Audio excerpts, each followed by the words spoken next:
Hi అండి, నేను ఒక డీహైడ్రేషన్ డ్రింక్ తయారు చేయబోతున్నాను. పటిక బెల్లం, చిటికెడు సాల్ట్, వాటర్ అంతేనండి.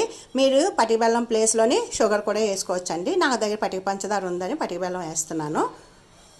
నేను పటిక బెల్లం ఎదుగండి చెదగొట్టేశాను. ఇప్పుడు ఇందులో వేస్తాను. ఇదిగోండి పటిక బెల్లం ఇందులో వేసేస్తున్నాను. నేను ఇందులోనే చిటికెడు సాల్ట్ అండి. ఇది మనకి సెలైన్ ఎక్కించినట్టే పనిచేస్తుందండి. మీరు ఇది చేసుకొని తాగి చూడండి, చాలా బాగా మనకు పనిచేస్తుంది. ఇది మనకి డీహైడ్రేషన్ డ్రింక్ అండి. మనకి సెలైన్లు అవి ఎక్కించాల్సి వచ్చింది అనుకోండి, అలాంటప్పుడు ఈ డ్రింక్ పనిచేస్తుందండి. సెలైన్ అక్కర్లేదు. నాకు ఎప్పుడైనా వీక్గా ఉందనుకోండి, ఇదే కలుపుకొని నేను తాగుతానండి 1 గ్లాసు. వెంటనే మనకి వీక్నెస్ తగ్గుతుందండి. మీరు కూడా ఒకసారి ట్రై చేసి చూడండి. ఇంతేనండి. ఇందులో మనం ఇంకేమీ కలపకూడదండి. సబ్జాలు కానీ ఫ్రూట్ జ్యూసులు కానీ ఏమీ కలపకూడదండి. ఓన్లీ ఈ వాటర్ ఇలాగే కలుపుకొని తాగేయాలండి. ఇది నచ్చేటైతే like, share, subscribe. Thank you for watching.